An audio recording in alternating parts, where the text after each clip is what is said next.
Hello बच्चों, आज हम लोग फिर आपसे बिलियन में कुछ और सारा न्यूमेरिकल करेंगे। पिछले लेक्चर में हमने बिलियन पर एनसीईआरटी का कुछ प्रॉब्लम बनाया था। आज कुछ प्रॉब्लम और देख लिया जाए। जैसे देखिए, ये एनसीईआरटी का ही प्रॉब्लम है और ये प्रॉब्लम नंबर 21 है। एनसीईआरटी का 21 नंबर क्वेश्चन है ये। देखिए, बहुत ही सिंपल क्वेश्चन है, बस आपको समझने का चेष्टा करना है। देखिए, यहां पे कह रहा है दो तत्व है ए और बी। अब जैसे दो तत्व मिलकर AB2 एवं AB4 सूत्र वाले दो यौगिक बनाते हैं। जैसे मान लो कि आप लोग तो चीज परिचित हो, कार्बन और ऑक्सीजन दो तत्व हो गया। अब इसे दो यौगिक बन सकता है। कौन सा? एक CO और एक CO2। एक ऑक्सीजन है तो CO, दो ऑक्सीजन हो गया तो CO2।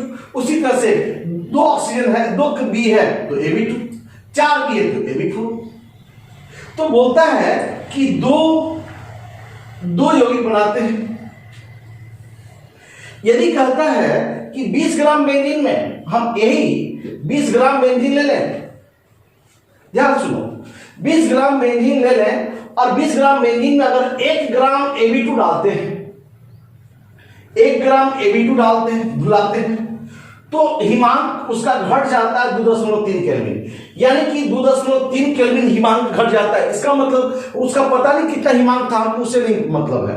जैसे मान लो कि अगर 10 डिग्री सी था तो ये 7.7 डिग्री सी हो जाएगा, 2.3 घट गया। तो कहता है कि अगर हम 1 ग्राम AB2 घुलाते हैं तो 2.3 केल्विन घट जाता है। अब जबकि 1 ग्राम AB4 घुलाते हैं, अगर यही चीज AB4 घुलाते हैं तो उसका हिमांक में कमी 1.3 हो जाता है। कहने का मतलब 1 ग्राम AB2 करते हैं तो हिमांक में 2.3 केल्विन घटता है। अगर यही 1 ग्राम AB4 करते हैं तो 1.3 ग्राम घटता है। तो बोलता है बेंजीन के लिए और भी एक चीज, बेंजीन के लिए मोलर अवनमन स्थिरांक का मान भी दिया हुआ है। तो बोलता है ए और बी का परमाणु द्रव्यमान की गणना करें। भैया, परमाणु द्रव्यमान डायरेक्ट नहीं निकल सकता है, तो सर कैसे निकलेगा? तो हम ऐसा करते हैं आप लोग से, ये जो हिमांक में जो कमी हो रहा है, अगर इन कमी के सहायता से अगर हम अणु द्रव्यमान निकाल लें। अब जैसे मान लो कि एक C का अणु द्रव्यमान X और इसका Y मान लो, और इसका अणु द्रव्यमान मान लो होता है 12 और 16 28। मान लो इसका अणु द्रव्यमान 28 होता है। अब बोलता है कि इसका CO का अगर परमाणु द्रव्यमान हम जान गए कि 28 है, अणु द्रव्यमान 28 मान लो जान गए, तो बोलता है C और O का परमाणु द्रव्यमान निकालिए। और इसका अगर हमको बता दिया 44 है, तो बोलता है क्या कि C और O का आपको परमाणु द्रव्यमान की गणना करना है। यानी कि अगर कहीं गलती से किसी तरह से अगर हम AB2 और AB4 का अगर हम अणु द्रव्यमान निकाल लेते हैं, जैसे CO का अणु द्रव्यमान और CO2 का अणु द्रव्यमान अगर हम जान गए, तो हम इन दोनों का परमाणु द्रव्यमान आराम से निकाल सकते हैं। सर कैसे? हम बोले परमाणु द्रव्यमान का जोड़ ही तो बाबू रे, परमाणु द्रव्यमान का जोड़ ही तो है अणु द्रव्यमान। बोले हाँ सर। तो हम बोले क्या चीज, ये दो समीकरण बना देंगे, x + y = 28। और यहां क्या हो जाएगा, इसके लिए क्या हो जाएगा, x + y, लेकिन y दो को है, दो ऑक्सीजन है, तो 2y = 44। अब बताइए, इसमें हम घटा देंगे सर, इसको समीकरण 2 बना ले, इसको समीकरण 1 बना ले। अब 2 में से 1 को घटा दो, x + 2y = 44, x + y = 28। अब बताइए, घटाएंगे तो माइनस माइनस माइनस हो जाएगा, ये कट जाएगा, 2y में से y हो जाएगा। अब बोलो 44 में से 28 गया तो कितना हो जाएगा, जल्दी बताओ। 44 में से 28 गया तो 14 में से 8 गया 6, और इसमें एक बचा, 3 बचा, 3 में से 2 गया 1, यानी y का मान 16। देखिए बताइए y का मान 16 हो गया कि नहीं हो गया? तो आप आपको कुछ नहीं करना है कि पहले आपको इस ऐसा क्वेश्चन देगा कि हिमांक का अनुमान इतना गया तो उसका परमाणु द्रव्यमान निकालिए। तो ऐसा क्वेश्चन दो पद में बनाएंगे। पहला पद में हम अणु द्रव्यमान निकालेंगे और जब पहला पद में अणु द्रव्यमान निकाल लेंगे तो दूसरा पद में हम समीकरण बना के परमाणु द्रव्यमान निकाल देंगे। तो देखिए कैसे निकालते हैं हम इसको। देखिए यहाँ पे समझिए, आपको समझिए इसको बाबू। इसका थ्योरी देखने के लिए इसका पहले का जो है आपको लेक्चर देखना पड़ेगा, तब जाकर के आपको इसका थ्योरी समझ में आएगा। अब ध्यान से सुनो, यहाँ पे पद 1 करेंगे हम, पद 1। अब पद 1 में पहले बारी से करेंगे। AB2 के लिए करेंगे अलग और AB4 के लिए अलग करेंगे। तो सबसे पहले पद 1 में हम लोग करेंगे कि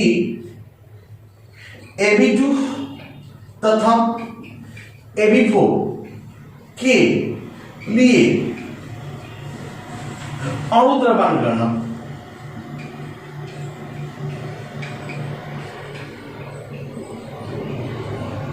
अब इसमें हम लोग क्या करेंगे, केस 1 कर दिया जाए।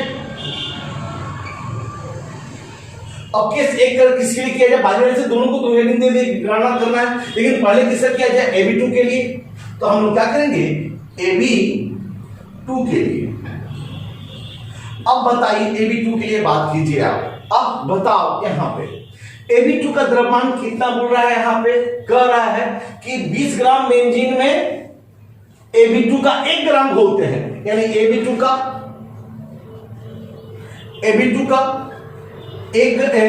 का द्रव्यमान बराबर, आपको कल ही से बात कर रहे हैं पिछले क्लास से, 1 ग्राम, W बराबर 1 ग्राम हो गया। अच्छा, अब आप बताओ AB2 का अणु द्रव्यमान, इसको N कर दे बराबर वाट। यही तो निकालना है, अणु द्रव्यमान तो निकालना है।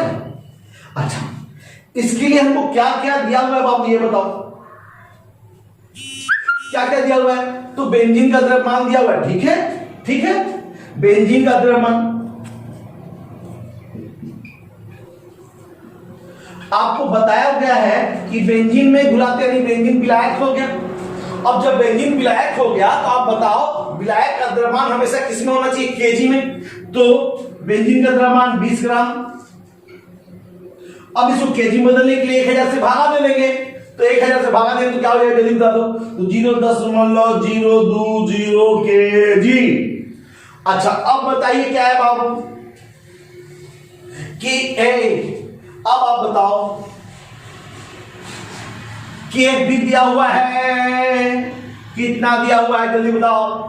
केएफ का मान कितना, देखिए हिमांक में केएफ का मान देखिए दे रहा है, मोलर अवनमन स्थिरांक केएफ 5.1 केल्विन केजी प्रति मोल, केल्विन केजी प्रति मोल। अच्छा, फिर एक बार और बात कर लिया जाए, क्या बात कर लिया जाए, सर जी हिमांक में अवनमन कितना हो रहा है, यानी हिमांक को अवनमित कर रहा है, कितना कमी कर रहा है, हिमांक में अवनमन कर रहा है बाबू, बराबर कितना कर रहा है, बता दो बाबू, 2.3 केल्विन, 2.3 केल्विन। तो पहले तो आप इतना चीज तो समझ गए होंगे कि AB का 1 ग्राम को 20 ग्राम में घोल रहा है, तो उसके हिमांक में अवनमन डेल्टा TF 2.3 केल्विन हो जाता है और K का मान दिया हुआ है। अब हमको इसके सहारे से उसका अणु द्रव्यमान निकालना है। तो पहले बाबू आप इसे नोट कर लीजिए।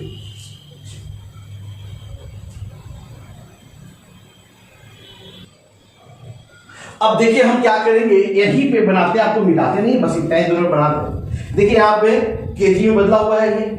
तो आपको हम एक फॉर्मूला बताते हैं, डेल्टा TF बराबर करने से हम आपको बात कर रहे हैं, डेल्टा TF बराबर क्या हो जाता है, KF W, यानी कि उस विलय का द्रव्यमान, यानी विलय AB2 का द्रव्यमान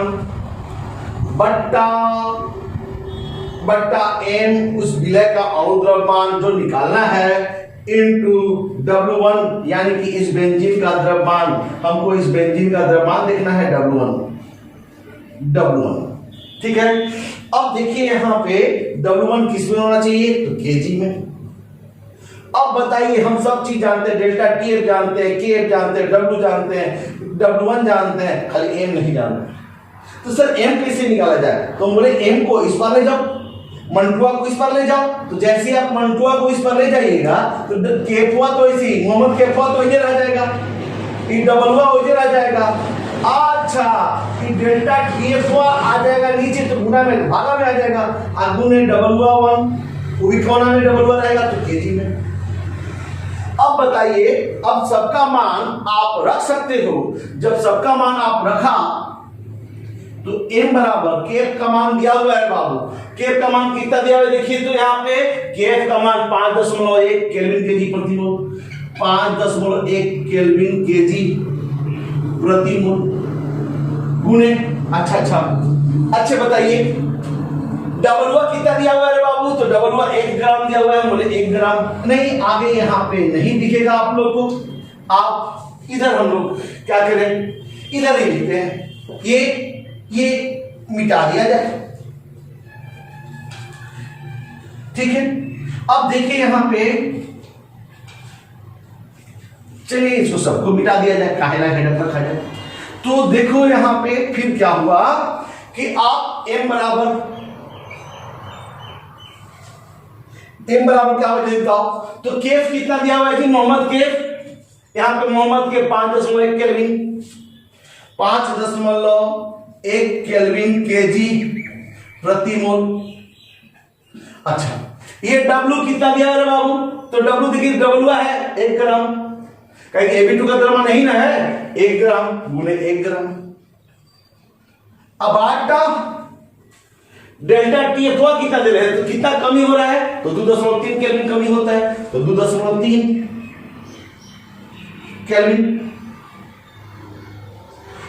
अच्छा, फिर इसके बाद कितना ग्राम में घुला हुआ है, तो 20 ग्राम में घुला हुआ है, तो इसको हम केजी बदल देंगे, तो केजी बदलने के 1000 से भागा दे देंगे। अब बोलिए क्या होगा, ये केजी से केजी सन्नाटा में, ये केल्विन से केल्विन सन्नाटा में। अब यहां पे ग्राम प्रति मोल आ गया, अब इसे गुना कीजिएगा तो हमको लगता है 110.86 ग्राम प्रति मोल होगा। अब आप इसे नोट कर लो। अच्छा, अब जब आपने नोट कर लिया तो ये तो किसके लिए है बाबू, ये तो हमने अभी तक किसका Ab2 का अणु द्रव्यमान निकाला, अब हमको किसका निकालना है, Ab4 का। जब हम Ab4 का निकालेंगे तो कैसे निकालेंगे, हम बोले Ab4 का भी भैया उचित तरीके से, उसमें कोई टेंशन नहीं करना है, जस का तस। कैसे जस का तस निकालेंगे, तो देखिए कैसे जस का तस निकालेंगे, तो देखो कैसे जस का तस निकालेंगे, यानी केस 2 करेंगे आप।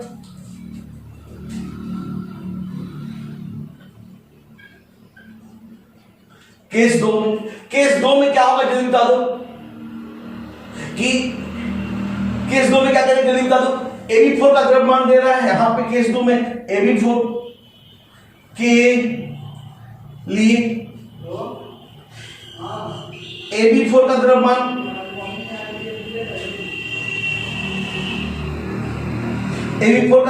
कितना, इसको डबल हुआ कर दो, 1 ग्राम, कितना ग्राम, 1 ग्राम। अच्छा, एक आ रहा है Ab4 का अणु द्रव्यमान क्या होगा,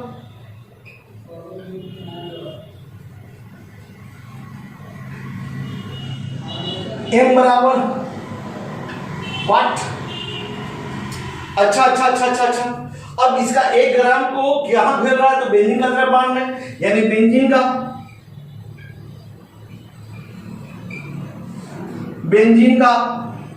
द्रव्यमान, बेंजीन का द्रव्यमान दे रहा है, तो बेंजीन का द्रव्यमान कितना दे रहा है बाबू, तो 20 ग्राम। लेकिन फिर टेंशन है कि इसको केजी में, इसको W1 कर दो, तो सर लेकिन इसको तो केजी में चाहिए, हम बोले हाँ बाबू केजी में तो चाहिए, तो केजी में करने के लिए क्या करेंगे बाबू?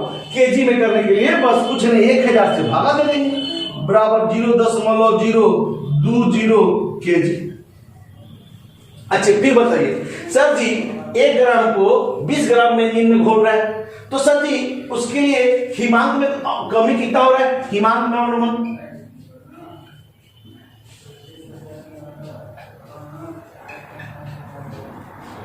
अवनमन, तो हिमांक में अवनमन कितना हुआ जल्दी बता दो बाबू। तो हिमांक में अवनमन हो गया बाबू आपका, हिमांक में अवनमन हो गया, यहां पे बताता है कि जब 1 ग्राम में मिथोन को डालते 1.3 ग्राम अवनमित होता है, यानी 1.3 केल्विन। अच्छे फिर से एक बार बात कीजिए आप लोग, फिर से एक बार बात कीजिए कि हिमांक में अवनमन हो गया। अब इसके बाद बात कीजिए कि इसके लिए केएफ का मान कितना दे रहा है, तो केएफ बराबर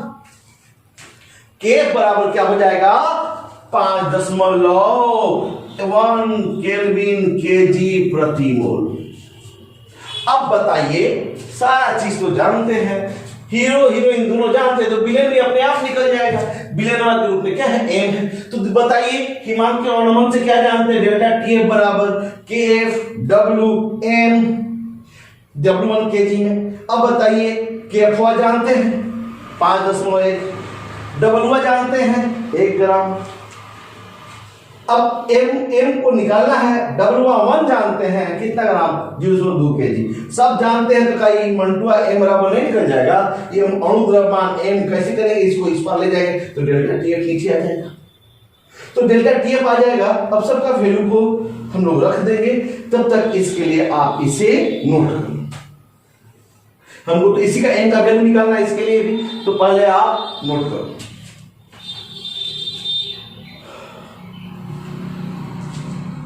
क्या करते हैं? सबका वैल्यू को लिख देते हैं यहां पे। अब इसको तो मिटा देते हैं सर। देखिए अब हम मिटा देते हैं इसको। जब मिटाएंगे तो m बराबर क्या हो जाएगा? जल्दी बताओ आप। m बराबर केएफ का मान तो ऑलरेडी दिया है 5.1 केल्विन केजी में। देखिए केएफ का जो मान है वो विलायक पे निर्भर करता है।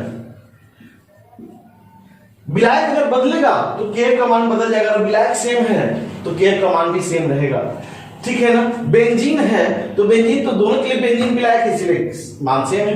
गुने 1 ग्राम बट्टा डेल्टा टीएफ 1.3 केल्विन। अच्छा अब बोलिए W1 कितना है? गुने 0.020 केजी। केजी से केजी सन्नाटा में, केल्विन से केल्विन सन्नाटा में। ये जब अब हम इसको सॉल्व करेंगे तो क्या होगा जल्दी बताइए। तो 196.15 ग्राम प्रति मोल होगा। अब आप इसे नोट कर लो। अब बताइए जब अणु द्रव्यमान निकाल लिए तो अब आपको तो बता चुके कि परमाणु द्रव्यमान कैसे निकलेगा, तो पहले आप इसे नोट कीजिए।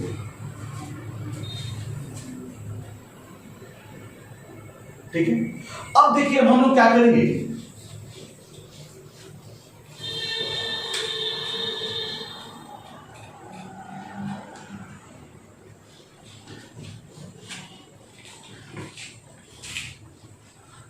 अब देखिए हम लोग क्या करेंगे, परमाणु द्रव्यमान का गणना करेंगे। पद 2 परमाणु द्रव्यमान का गणना करेंगे।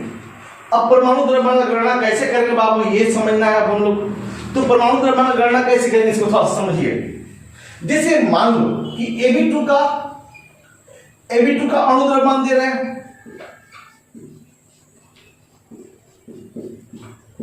Ab2 का अणु द्रव्यमान कितना दे रहा है? 110.86 ग्राम पर मोल। 110.86 ग्राम पर मोल। अब देखिए इसी प्रकार हमने क्या किया है कि Ab4 का अणु द्रव्यमान निकाला है। कितना निकाला? 196.15 ग्राम पर मोल। छोड़ो सर जी अणु द्रव्यमान तो निकाल दिया। सर जी हमको तो अणु द्रव्यमान नहीं निकालने के लिए बोल रहा है, हम लोग तो परमाणु द्रव्यमान निकालने के लिए बोल रहा है। अरे भैया निकालने के लिए बोल रहा है तो क्या टेंशन करते हो, मान लो, माना कि ए का परमाणु द्रव्यमान, ए का परमाणु द्रव्यमान बराबर, ए का परमाणु द्रव्यमान बराबर एक छोटा ए मान और क्या, हम ए छोटा ए का मान का निकालना है, बस जो छोटा ए का मान होगा वही आंसर हो जाएगा। उसी तरह से बी का परमाणु द्रव्यमान बराबर छोटा बी। अब हमको बताइए आप परमाणु द्रव्यमान होता क्या है, सॉरी अणु द्रव्यमान होता क्या है। तो Ab2 के लिए क्या होता है बाबू बताइए ना। सर जी अणु द्रव्यमान परमाणु द्रव्यमान का जोड़ के बराबर होता है। तो हाँ, तो देखिए ए का परमाणु द्रव्यमान ए माने हो, माने है। अच्छा बी का परमाणु द्रव्यमान बी माने हो, तो के को बी है, दो को है तो दूसरे गुना कर देंगे। ए का परमाणु द्रव्यमान ए, बी का परमाणु द्रव्यमान बी, और दो को बी है तो दूसरे गुना करेंगे। जैसे आप कैसे करते हो, तो CO2 करते हो, तो C कार्बन का होता है 12, एक ए लिख दिया हमने यहाँ पे। अच्छा O2 का क्या मतलब होता है 16, 16 गुना 2 करते तो 16 का परमाणु द्रव्यमान 2 से गुना किए ना, तो ठीक उसी तरह से 16 गुना, तो बराबर क्या हो जाएगा, हम ए और बी परमाणु द्रव्यमान माने ए और बी का, तो क्या हो जाएगा जल्दी बताइए। ए बी का अणु द्रव्यमान कितना है 110.86, इसको समीकरण 1 बना लें, झकास। अच्छा Ab4 के लिए बताइए ना आप, अब बताइए Ab4 के लिए क्या होगा, ए का परमाणु द्रव्यमान ए, अब बी का परमाणु द्रव्यमान 4b बराबर कितना 196.15। अब इसको जोड़ घटाव आप खुद से कर लीजिएगा। अब इसको समीकरण 2 बना लें। अब आप बताओ कि हम समीकरण 2 में समीकरण 1 से घटा सकते हैं कि नहीं, क्या समीकरण तो सरलरेखा समीकरण हो गया एक तरह का। अब समीकरण तो आप तो बच्चेपन से पढ़ रहे हो, तो बताइए समीकरण 2 में 2 से 1 को घटाने पर, 2 से 1 को घटा दो तो 2 से यानी a प्लस 4b बराबर 196.15। अच्छा यहां पे a क्या है, a प्लस 2b बराबर 110.8। अब आप बताओ घटाओ में सर चिन्ह तो चेंज हो जाता है ना, हमने हाँ रे बाबू चिन्ह चेंज हो जाता। अब बताइए इस सन्नाटा में जाएगा प्लस माइनस, हमने हाँ। अब ये बताइए 4 में से 2b घटेगा तो 2b होगा, 2b बराबर ये कितना हो जाएगा, ये 15 में से 6 गया 8, अभी बचा 10, 10 में से 2 गया 10 में से 8 गया 2, ई बचा 5, अब ये 5 इधर चला गया 5, अब ये 8 में से 1 गया 5, ये 9 में से 1 गया 8, यानी कि 85.28। अब हम अगर हम b से b बराबर करते हैं इधर भागा चला जाएगा, तो यानी कि 85.28 भागा 2। तो पहले आप इसे नोट कीजिए।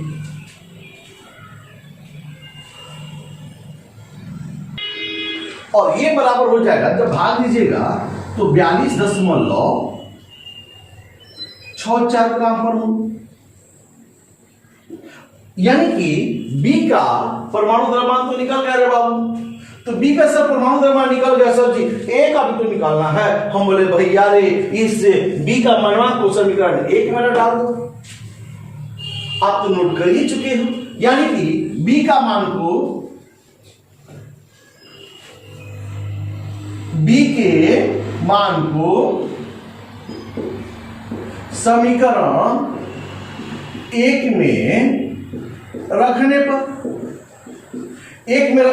समीकरण बी का मान को कहां रखोगे जल्दी बता दो, तो 1 में रख दो। 1 में करोगे तो क्या हो जाएगा, a प्लस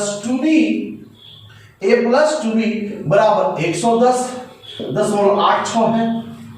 अब बताओ यहां पे बाबू a प्लस 2 गुने बी का मान आपने कितना दिया है बाबू, तो 42.64 बराबर 110.86। अब आप बताओ दोनों गुना करेंगे तो a बराबर a प्लस 85.2 बराबर 110.86 हो जाएगा। अब आप बताइए हमको तो a का मान निकालना है, तो a को इस पर ले जाएंगे तो घट जाएगा, तो 110.86 माइनस 85.28। अब जब घटाइएगा तो कितना हो जाएगा जल्दी बताइए, ये बराबर हो जाएगा a बराबर हो जाएगा। अब बताओ 14 में से 8 गया 6, अच्छा ये हो गया 7 और इसमें ये 7 हो गया, 7 में से 2 गया 5। अच्छा अब बताइए यहां पे 10 है, 10 में से 5 गया 5। अब ये बताइए इधर बचा 10, 10 में से 2 गया 25.5 ग्राम प्रति मोल आंसर। यानी ए का भी मान निकल गया और बी का भी मान निकल गया। बी का मान इतना है, ए का मान इतना है, पहले आप इसे नोट कर लो।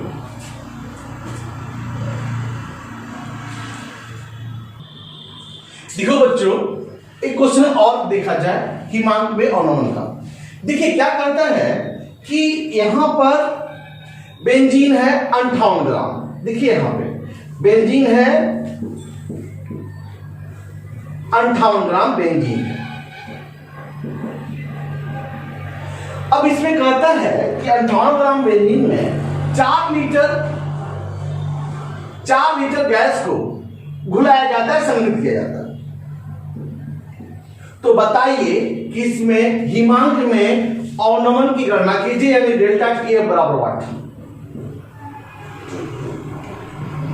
यानी कि क्वेश्चन क्या है कि 4 लीटर गैस है। अब इस 4 लीटर गैस को अगर हम 58 ग्राम बेंजीन में हम क्या करते हैं, घुलाते हैं। 4 लीटर गैस है 58 ग्राम बेंजीन में घुलाते हैं, तो डेल्टा टीएफ बताइए भैया। हम तो बताइए डेल्टा टीएफ के लिए हम आपको फॉर्मूला बताए हैं केएफ। हाँ केएफ का मान दिया हुआ है, ठीक है। मोलों की संख्या अब बट्टा विलायक का द्रव्यमान, यानी विलायक के मोलों की संख्या, ऐसे बोल सकते हो बटा विलायक का द्रव्यमान केजी में। तो ये देखो मोलों की संख्या क्या कर सकते हैं, दिया गया द्रव्यमान बटा अणु द्रव्यमान नहीं करके उसके मोलों की संख्या कर देते हैं, क्या दिक्कत है। तो यहां पे डेल्टा टीएफ तो निकालना है हमने, ठीक है। केएफ का भी मान दिया हुआ है और 58 ग्राम बेंजीन विलायक में संग्रहित कर रहा है, इसका भी दिया हुआ है। सर मोलों की संख्या तो देवे नहीं क्या क्वेश्चन में, कहीं क्वेश्चन में कहीं मोलों की संख्या नहीं दिया सर जी। उसका तो मोल के बदले 4 लीटर गैस दे दिया। हम बोले बाबू रे यही तो खेला है क्या। यानी कि हमको क्या करना है कि जो विलय का मोलों की संख्या चाहिए, लेकिन यहां पे दिया है 4 लीटर गैस, यानी कि इस 4 लीटर को पहले हम मोल में बदल देंगे, और जब मोल में बदल देंगे इस सूत्र के द्वारा फट से हम डेल्टा टीएफ निकाल देंगे। यानी कि अगर ऐसा क्वेश्चन है कि अगर वो लीटर में दिया हुआ हो तो उसको हमको किससे बदलना होगा, मोल में। यानी कि ये भी 2 पद में बनेगा। कैसे, तो पहला मोलों की संख्या हम निकालेंगे और जब मोलों की संख्या निकल जाएगा तो इसके बाद डेल्टा टीएफ तो बाप बोल के निकल जाएगा। तो कैसे भी मोलों की संख्या निकाला जाए, यानी कि हम लोग ऐसा क्वेश्चन में सबसे पहले क्या किया जाए, मोलों की संख्या निकाला जाए। तो मोलों की संख्या कैसे करेंगे जल्दी बताइए आप। यानी कि यहां पे आंसर करते हैं, तो देखिए आंसर में क्या कर रहे हैं कि गैस का आयतन दे रहे हैं,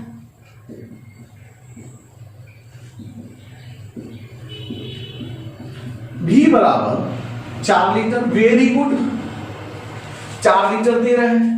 अच्छा एक चीज बताइए, 4 लीटर जो दे रहा है, जो गैस इतना लीटर गैस है वो किस ताप पे है, तो 27 डिग्री सी ताप पर है। यानी कि ताप दिया हुआ है, ताप हमेशा ताप T 27 डिग्री सी है। तो सर जी सी है, हमने बाबू रे हमेशा केल्विन में यूज होता है, उसको केल्विन बदल देंगे, तो केल्विन बदलेंगे 273 जोड़ देते हैं, यानी 27 प्लस 273 बराबर 300 केल्विन। अच्छा फिर से बताइए आप, सर जी यहाँ पे तो दाबो दिया हुआ है। सर जी कितने दाब दिया हुआ है बाबू रे? 748 mmHg, यानी B बराबर दिया हुआ है आपका 748 mmHg। अच्छा सर जी यहाँ पे क्वेश्चन बोल रहा है कि गैस के मोलों की संख्या n बराबर वाट, n का मान निकालने के लिए बोल रहा है। तो हम बोले n क्या होगा? तो सर जी यहाँ पे हमको हम जानते हैं r का मान निकालना पड़ेगा। ओ सॉरी, यहाँ पे थोड़ा सा, यहाँ से आप थोड़ा सा यहाँ पे लिख लीजिए। यहाँ पे गैस के मोलों की संख्या,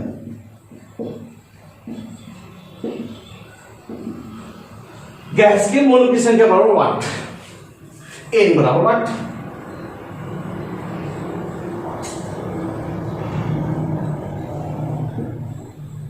संख्या n बराबर वाट।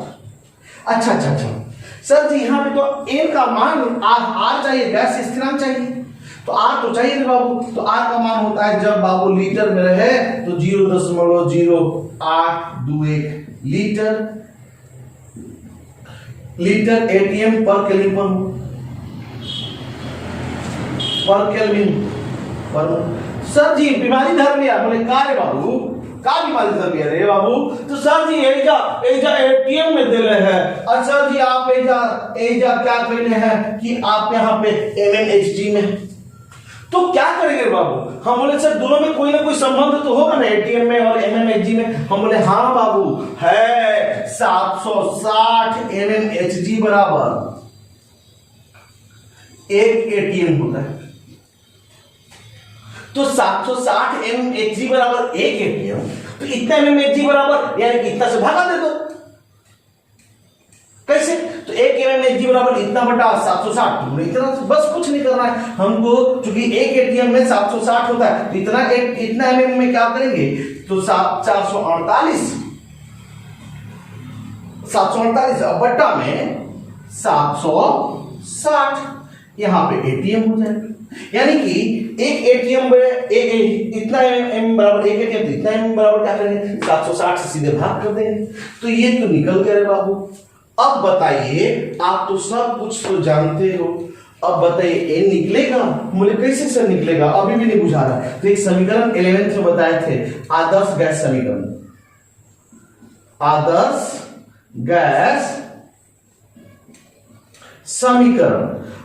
गैस समीकरण हमने बताया था पीवी बराबर nRT। क्या बताया जल्दी बता दीजिए? पीवी बराबर nRT। तो बाबू n बराबर क्या हो जाएगा? तो RT इस पर आ जाएगा, यानी n बराबर क्या हो जाएगा? पीवी बटा में RT। देखिए P का मान दिया हुआ है कितना, V का मान दिया हुआ है 4 लीटर, R का मान दिया हुआ है कितना, T का मान दिया हुआ है कितना, तो 300 केल्विन। सब का मान रख देंगे और आंसर निकल जाएगा। तो पहले आप इसे नोट कीजिए। जब आपने नोट कर लिया है तो अब सबका मान रख दीजिए। तो सबका मान कैसे रखिएगा बाबू, आप बताइए? तो सबका मान कैसे रखिए जल्दी बताओ? n बराबर P का मान कितना है? तो 748 बटा में 760 एटीएम हो गया P का मान। सर V का मान कितना है? तो बोले V 4 लीटर। अच्छा सर जी R का मान कितना दिया है? तो 0.0821 लीटर एटीएम पर केल्विन पर मोल। अच्छा सर जी यहाँ पे T का भी तो मान दे रहे हैं ना? हम बोले हाँ बाबू 300 केल्विन। अच्छे सर जी एटीएम से एटीएम सन्नाटा मिल जाएगा? बोले हाँ। सर जी लीटर से लीटर भी सन्नाटा में गया? बोले हाँ बाबू लीटर से लीटर भी सन्नाटा में गया। तो अब सर जी केल्विन भी तो सन्नाटा में जाएगा? बोले हाँ ले जाओ। तो सर जी खाली मोल बचा, हमने मोले तो निकालना है बाबू। तो मोल यूनिट आ गया। तो देखिए ये एक तरह का स्टैंडर्ड तरीका है। अगर आप कभी भी एग्जाम में बनाते हो तो आपको कभी भी एग्जाम में बनाते हो बाबू, तो आप एग्जाम में बनाने पे जो वैल्यू पुट करोगे उसका यूनिट के साथ पुट करोगे, तो आपको आंसर भी आपको यूनिट के साथ आएगा। अगर यूनिट के साथ आता है तो इसका मतलब कि आप सही बनाए हो, अन्यथा आपका क्वेश्चन गलत हो सकता है। और एक सही तरीका है, एक स्टैंडर्ड तरीका है ये। तो आप जब भी प्रैक्टिस कीजिए घर पे, तो जब भी प्रैक्टिस कीजिए, तो जब भी आप न्यूमेरिकल बनाइए तो आप यूनिट के साथ ही न्यूमेरिकल बनाइए।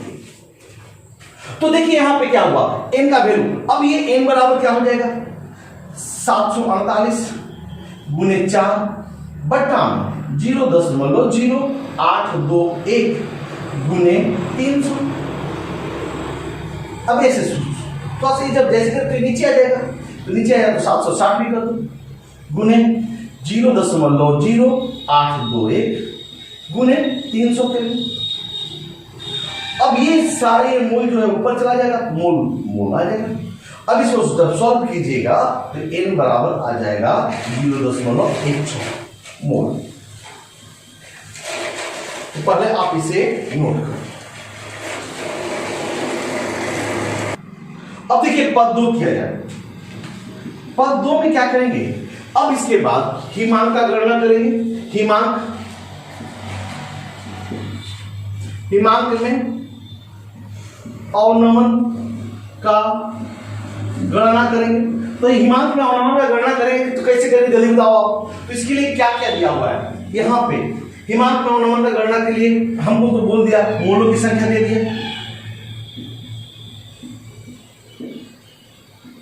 कितना 0.16 मोल। विलायक का द्रव्यमान यानी बेंजीन का द्रव्यमान दे रहा है बाबू,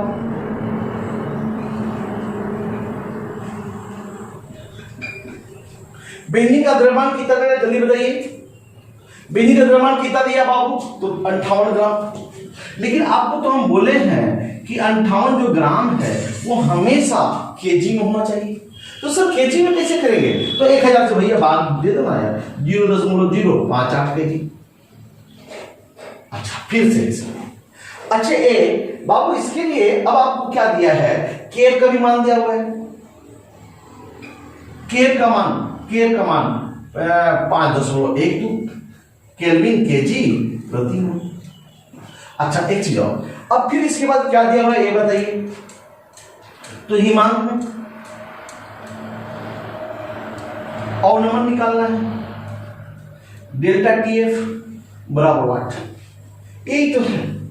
अब आप तो जानते हो, आप विद्वान हो, आप सब कुछ तो मिटा सकते हैं। अब बोलिए क्या करना है। अब इसके बाद डेल्टा टीएफ बराबर केएफ मोलों की संख्या,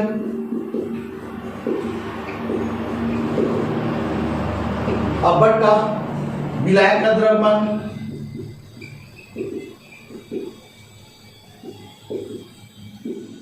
केजी में, विलायक का द्रव्यमान किसमें, केजी में, और विलायक का द्रव्यमान केजी में। अब हम क्या करेंगे, डेल्टा टीएफ कर देते हैं। तो डेल्टा टीएफ क्या है, डेल्टा टीएफ बराबर सबका वैल्यू रख दो, केएफ का मान दिया हुआ है क्वेश्चन में 5.12 केल्विन केजी प्रति मोल गुने, अच्छा मोल भी तो दिया हुआ है 0.16 मोल। अब बट्टा विलायक का द्रव्यमान केजी में दिया है 0.058 केजी, केजी से केजी कट गया, मोल से मोल कट गया, केवल केल्विन आया। अब इसको गुना भागा करोगे तो लगभग आएगा 14.12 केल्विन आंसर। आप इसे नोट करें।